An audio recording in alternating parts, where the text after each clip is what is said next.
उत्तर प्रदेश की राज्यपाल श्रीमती आनंदीबेन पटेल जी,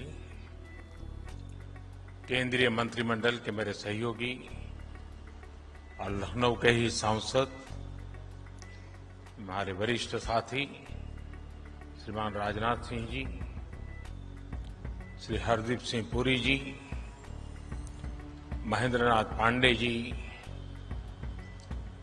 यहां के लोकप्रिय मुख्यमंत्री योगी आदित्यनाथ जी, उप मुख्यमंत्री श्री केशव प्रसाद मौर्य जी, श्री दिनेश शर्मा जी, केंद्रीय मंत्रिमंडल के मेरे सहयोगी श्रीमान कौशल किशोर जी, राज्य सरकार के मंत्रीगण, सांसद, विधायकगण, देश के अलग अलग हिस्सों से आए सभी आदरणीय मंत्रीगण, अन्य सभी महानुभाव और उत्तर प्रदेश के मेरे प्रिय भाइयों और बहनों, लखनऊ आता हूं तो अवध के इस क्षेत्र का इतिहास, मलिहाबादी दशहरी जैसी मीठी बोली, खान पान, कुशल कारीगरी, आर्ट, आर्किटेक्चर, सब कुछ ऐसे सामने की तरफ देखने लग जाता है। मुझे अच्छा लगा कि 3 दिनों तक लखनऊ में न्यू अर्बन इंडिया यानी भारत के शहरों के नए स्वरूप देश भर के एक्सपर्ट्स एकत्र आकर के मंथन करने वाले हैं। यहां जो प्रदर्शनी लगी है वो आजादी के इस अमृत महोत्सव में 75 साल की उपलब्धियां और देश के नए संकल्पों को भली भांति प्रदर्शित करती है। और मैंने अनुभव किया है, पिछले दिनों जब डिफेंस का कार्यक्रम किया था और उस समय जो प्रदर्शनी लगी थी, सिर्फ लखनऊ ही नहीं, पूरा उत्तर प्रदेश उसे देखने के लिए पहुंचा था। मैं इस बार भी आग्रह करूंगा कि ये जो प्रदर्शनी लगी है, यहां के नागरिकों से मेरा आग्रह है, आप जरूर देखिए। हम सब मिलकर के देश को कहां से कहां ले जा सकते हैं, हमारे विश्वास को जगाने वाला ये अच्छा प्रदर्शनी है, आपने जरूर देखनी चाहिए। आज यूपी के शहरों के विकास से जुड़े 75 प्रोजेक्ट्स विकास के, उसका भी शिलान्यास और लोकार्पण किया गया है। आज ही यूपी के 75 जिलों में 75,000 लाभार्थियों को उनके अपने पक्के घर की चाबियां भी मिली हैं। ये सभी साथी इस वर्ष दशहरा, दिवाली, छठ, गुरु पर्व, ईद-ए-मिलाद, आने वाले अनेकों उत्सव अपने नए घर में ही मनाएंगे। अभी कुछ लोगों से बात करके मुझे बहुत संतोष मिला है और भोजन का निमंत्रण भी मिल गया है। मुझे इस बात की भी खुशी होती है कि देश में पीएम आवास योजना के तहत जो घर दिए जा रहे हैं, उनमें 80% से ज्यादा घरों पर मालिकाना हक महिलाओं का है या फिर वो ज्वाइंट ओनर है। और मुझे ये भी बताया गया कि यूपी सरकार ने तो महिलाओं के घरों से जुड़ा एक अच्छा फैसला लिया है। 10 लाख रुपए तक की राशि के घरों की रजिस्ट्री कराने पर स्टैंप ड्यूटी में महिलाओं को 2% की छूट भी दी जा रही है। ये बहुत प्रशंसनीय निर्णय है। लेकिन साथियों, जब हम ये बात करते हैं कि महिलाओं को ये उनके नाम मिल्कत होगी, तो उतना हमारे मन में रजिस्टर नहीं होता है। लेकिन मैं थोड़ा आपको उस दुनिया में ले जाता हूं, आपको अंदाज आएगा कि ये निर्णय कितना महत्वपूर्ण है। आप देखिए, किसी भी परिवार में जाइए, अच्छा है गलत है ये मैं नहीं कह रहा हूं, मैं सिर्फ स्थिति का बयान कर रहा हूं। अगर मकान है तो पति के नाम पर, खेत है तो पति के नाम पर, गाड़ी है तो पति के नाम पर, स्कूटर है तो पति के नाम पर, दुकान है तो पति के नाम पर, और अगर पति नहीं रहा तो बेटे के नाम पर। लेकिन उस मां के नाम पर कुछ नहीं होता है, उस महिला के नाम कुछ भी नहीं होता है। एक स्वस्थ समाज के लिए संतुलन बनाने के लिए कुछ कदम उठाने पड़ते हैं, और इसलिए हमने तय किया है कि सरकार जो आवास देगी उसका मालिकाना हक महिला को दिया जाए।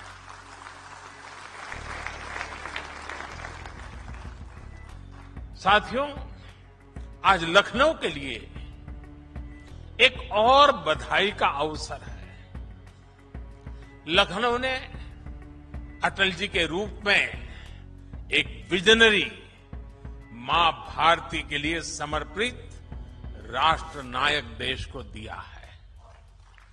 आज उनकी स्मृति में बाबा साहब भीमराव अंबेडकर यूनिवर्सिटी में अटल बिहारी वाजपेयी चेयर स्थापित की जा रही है।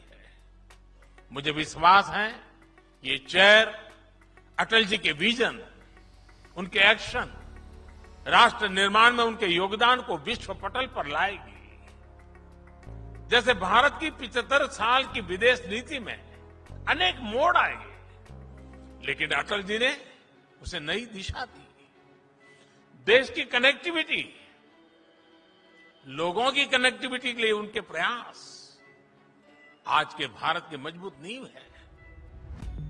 अब सोचिए, एक तरफ प्रधानमंत्री ग्राम सड़क योजना और दूसरी तरफ स्वर्णिम चतुष्क, north east, east west, north south, east west corridor, यानी दोनों तरफ एक साथ दृष्टि और दोनों तरफ विकास का प्रयास।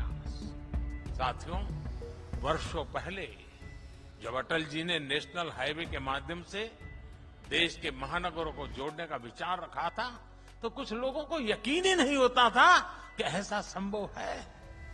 6 साल पहले जब मैंने गरीबों के लिए करोड़ों पक्के घर, करोड़ों शौचालय, तेजी से चलने वाली रेल, शहरों में पाइप से गैस, ऑप्टिकल फाइबर जैसे बड़े इंफ्रास्ट्रक्चर प्रोजेक्ट की बात की, तब भी आदतन कुछ लोग यही सोचते थे कि इतना सब कुछ कैसे हो पाएगा।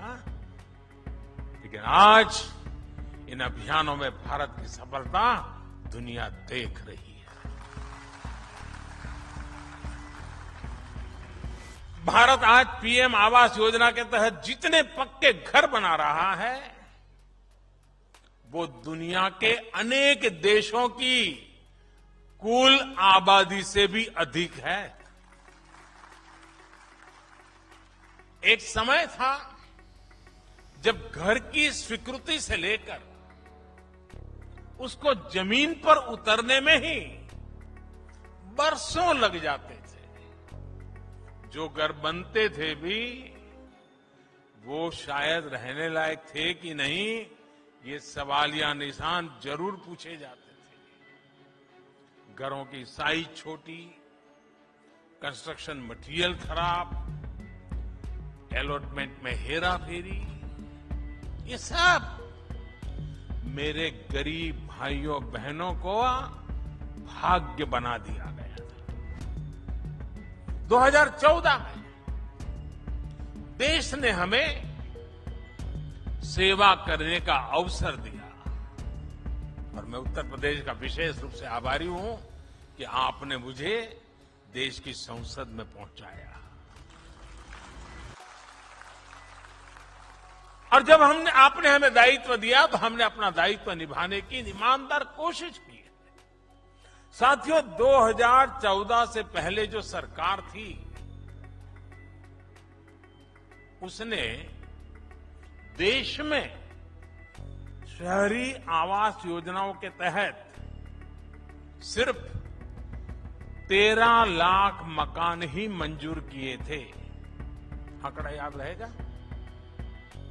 पुरानी सरकार ने 13 लाख आवास, इसमें भी सिर्फ 8 लाख मकान ही बनाए गए थे। 2014 के बाद से हमारी सरकार ने पीएम आवास योजना के तहत शहरों में 1,13,00,000 से ज्यादा घरों के निर्माण की मंजूरी दी। कहां 13 लाख और कहां 1,13,00,000।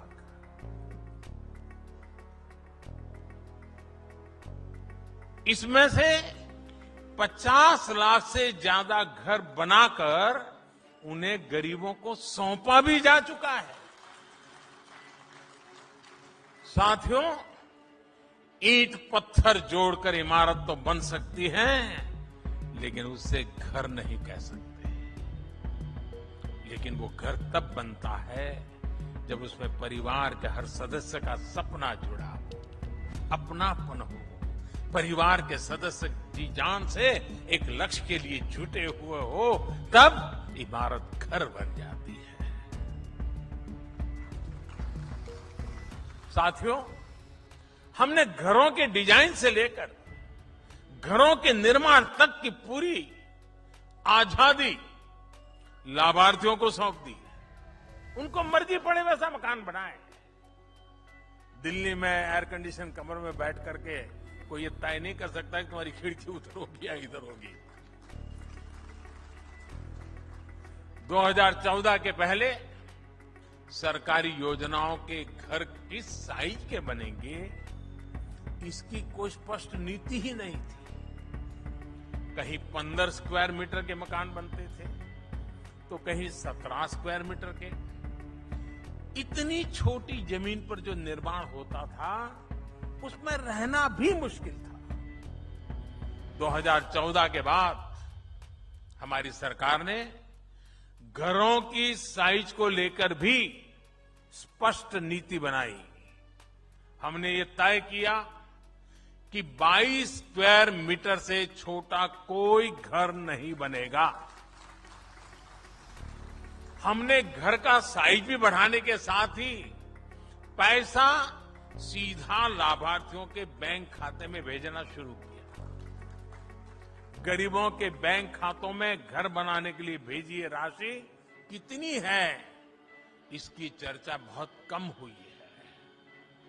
आप जानकर हैरान रह जाएंगे कि पीएम आवास योजना शहरी के तहत केंद्र सरकार ने करीब करीब 1 लाख करोड़ रुपए गरीबों के बैंक खाते में ट्रांसफर किए।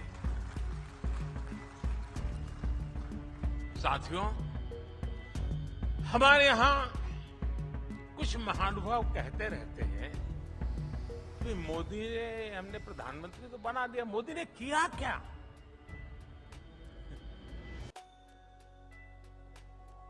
आज पहली बार मैं ऐसी बात बताना चाहता हूं जिसके बाद बड़े बड़े विरोधी जो दिन रात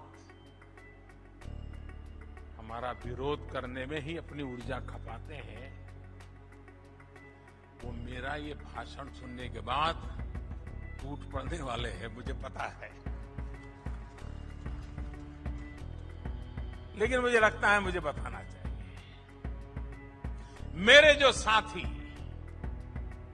जो मेरे परिवारजन है, जो झुग्गी झोपड़ी में जिंदगी जीते थे, जिनके पास पक्की छत नहीं थी, ऐसे 3 करोड़ परिवारों को इस कार्यकाल में एक ही योजना से लखपति बनने का अवसर मिल गया है। इस देश में मोटा मोटा अंदाज करें तो 25-30 करोड़ परिवार है। मोटा मोटा अंदाज करें, उसमें से इतने छोटे से कार्यकाल में 3 करोड़ गरीब परिवार लखपति बनना, ये अपने आप में बहुत बड़ी बात है। अब आप कहेंगे मोदी इतना बड़ा क्लेम कर रहे हैं, कैसे कर रहे हैं? प्रधानमंत्री आवास योजना के तहत देश में जो करीब करीब 3 करोड़ घर बने हैं, आप उनकी कीमत का अंदाज लगा दीजिए। ये लोग अब लखपति हैं। 3 करोड़ पक्के घर बनाकर हमने गरीब परिवारों का सबसे बड़ा सपना पूरा किया है। साथियों, मुझे वो दिन भी याद आते हैं जब तमाम प्रयासों के बावजूद उत्तर प्रदेश घरों के निर्माण में आगे नहीं बढ़ रहा था। आज लखनऊ में ही, और जब मैं आज लखनऊ में हूं तो मुझे लगता है जरा विस्तार से ये बात बतानी चाहिए ना? हाँ, आप तैयार हैं? हमारी अर्बन प्लानिंग कैसे राजनीति का शिकार हो जाती है, ये समझने के लिए भी यूपी के लोगों को ये जानना बहुत जरूरी है। साथियों, गरीबों के लिए घर बनाने का पैसा केंद्र सरकार दे रही थी। बावजूद इसके 2017 से पहले, योगी जी के आने से पहले की बात कर रहा हूं, 2017 से पहले यूपी में जो सरकार थी वो गरीबों के लिए घर बनवाना ही नहीं चाहती थी।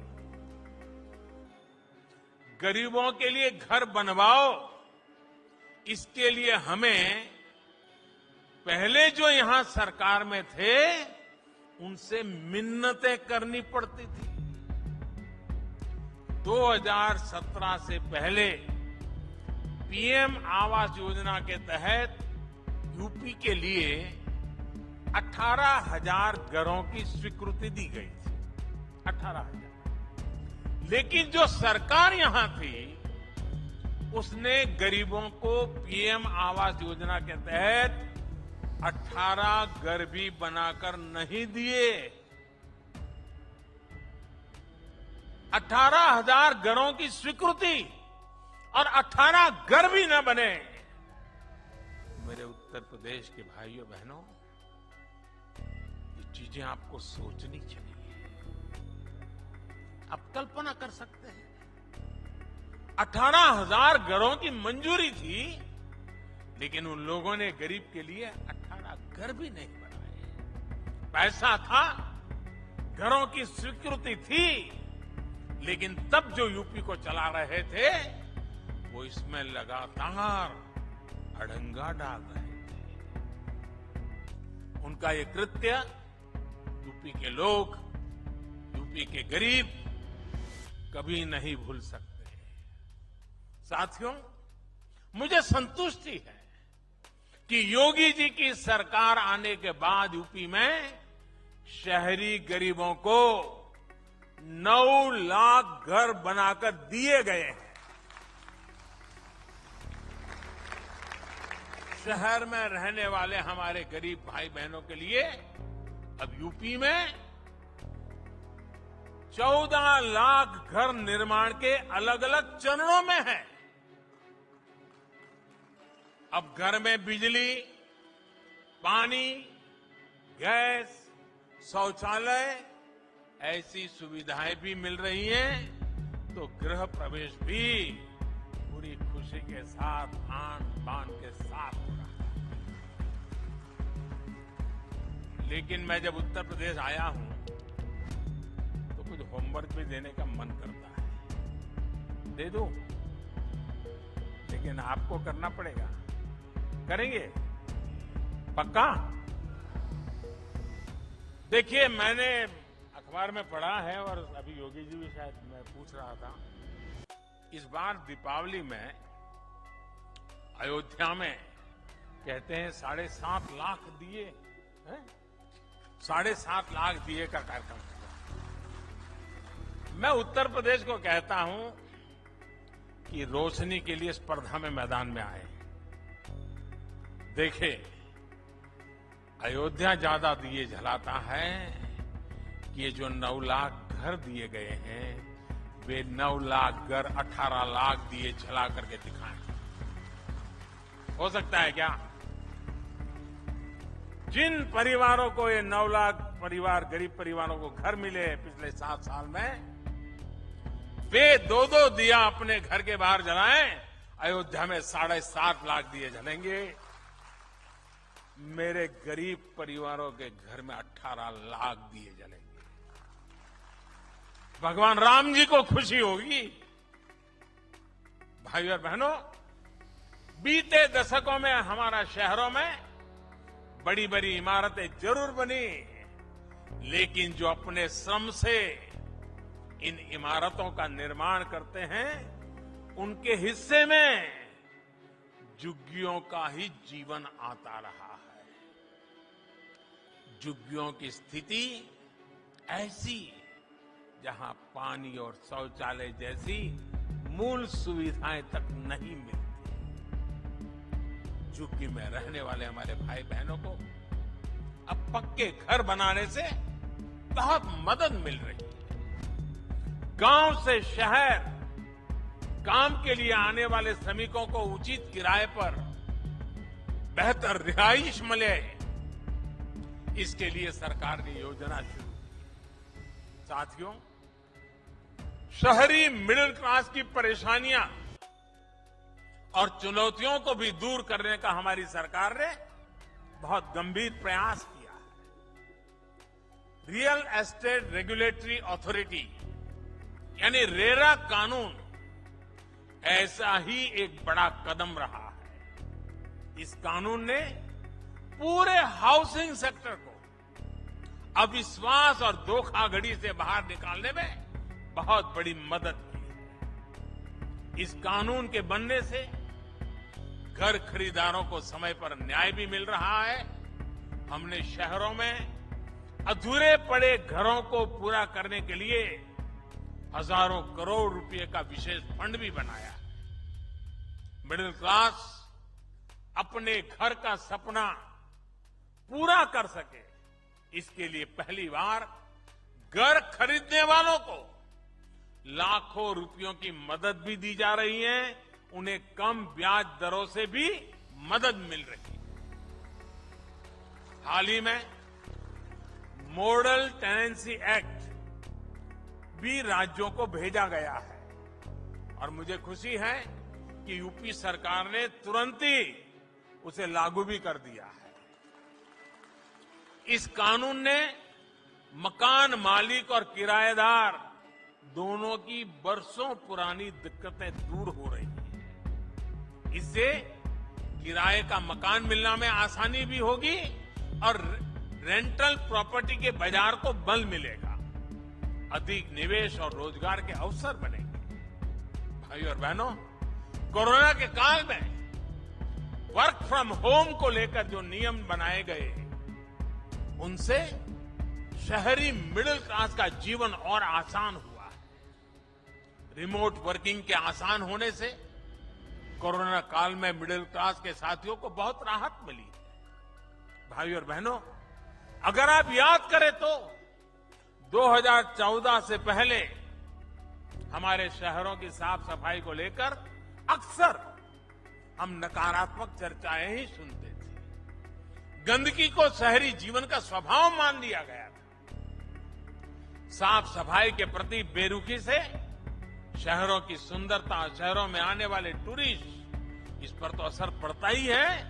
शहर में रहने वालों के स्वास्थ्य पर भी ये बहुत बड़ा संकट होगा। इस स्थिति को बदलने के लिए देश स्वच्छ भारत मिशन और अमृत मिशन के तहत बहुत बड़ा अभियान चला रहा है। बीते वर्षों में शहरों में 60 लाख से ज्यादा निजी टॉयलेट और 6 लाख से अधिक सामुदायिक शौचालय बने हैं।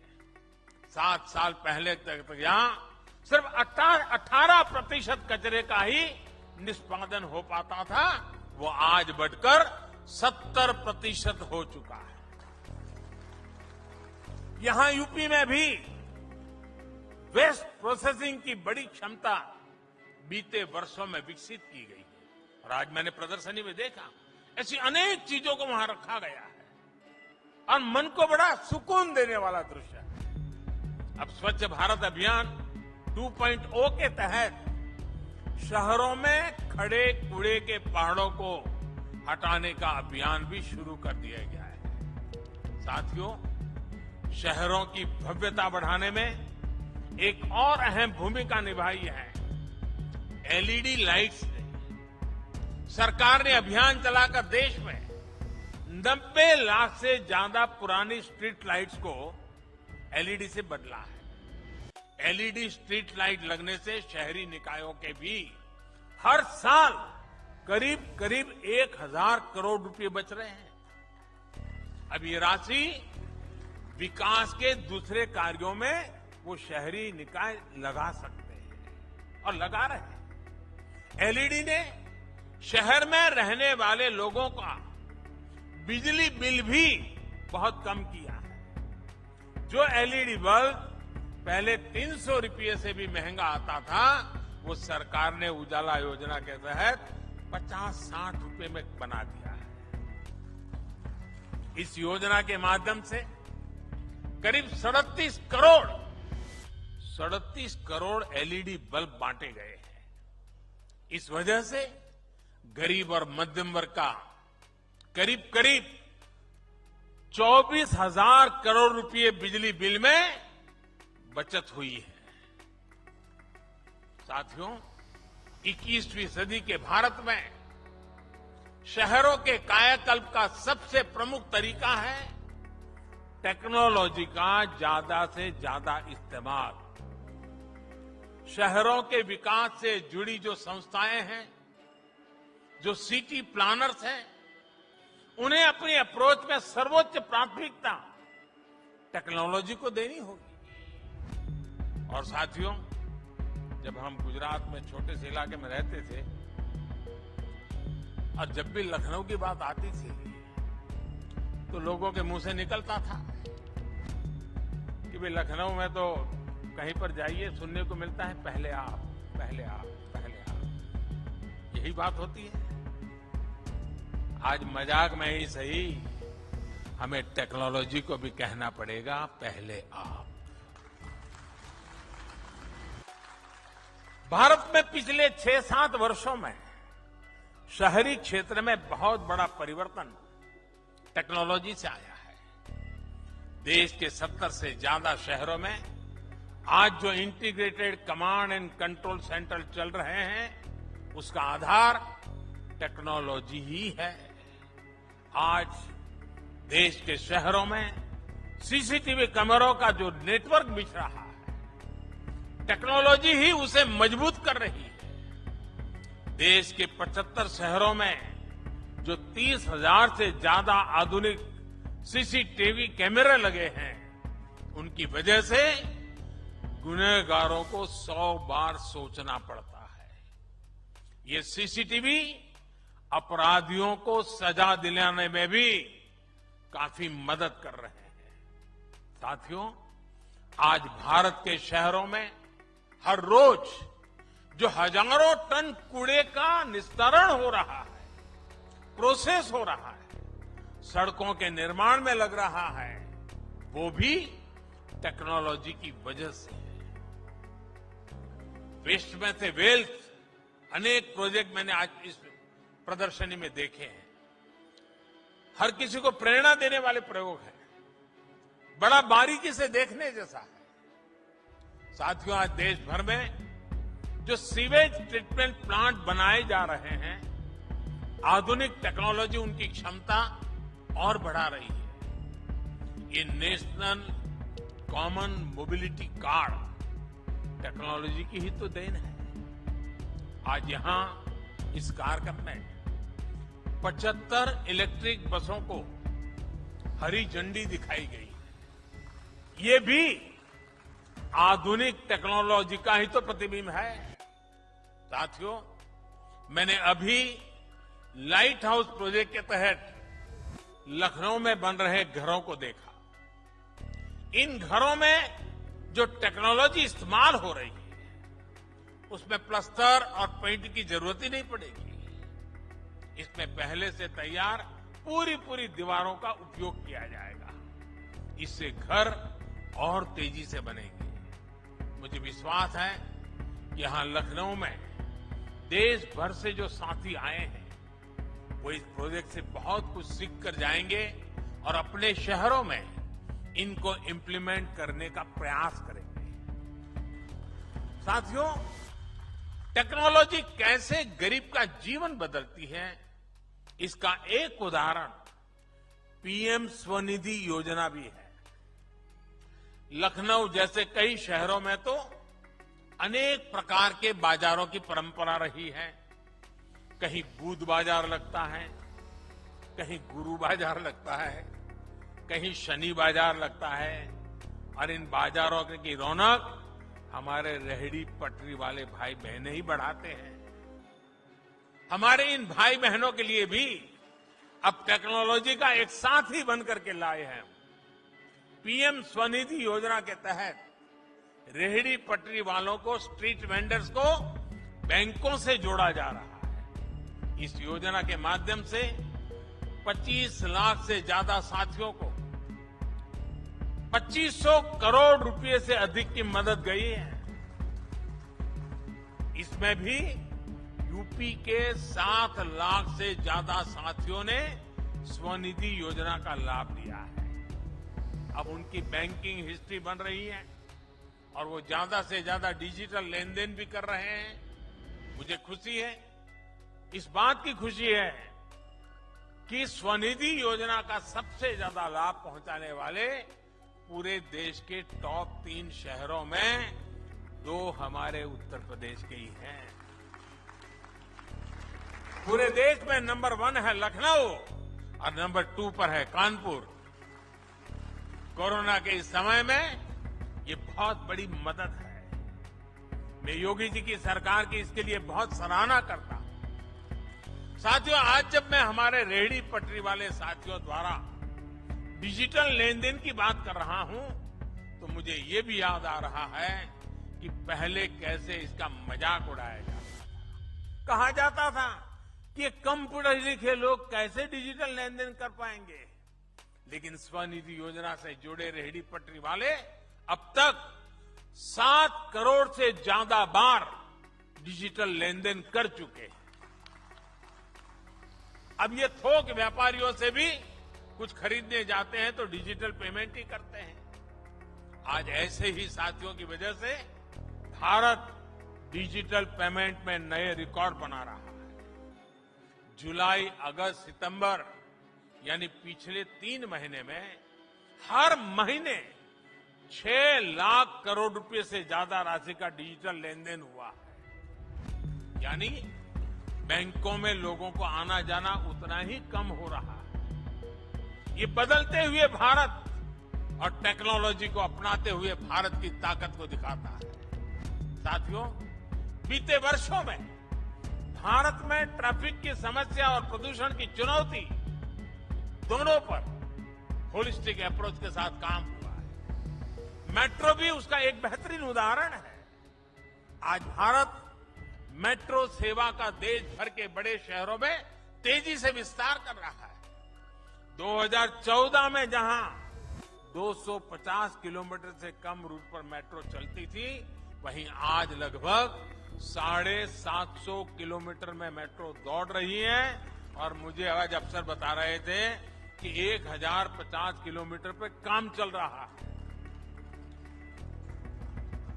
यूपी के भी 6 शहरों में आज मेट्रो नेटवर्क का विस्तार हो रहा है। 100 से ज्यादा शहरों में इलेक्ट्रिक बसों के संचालन का लक्ष्य या फिर उड़ान योजना, ये भी शहरी विकास को गति दे रहे हैं। 21वीं सदी का भारत अब मल्टी मॉडल कनेक्टिविटी की ताकत के साथ आगे बढ़ेगा और इसकी भी तैयारी बहुत तेजी से चल रही है।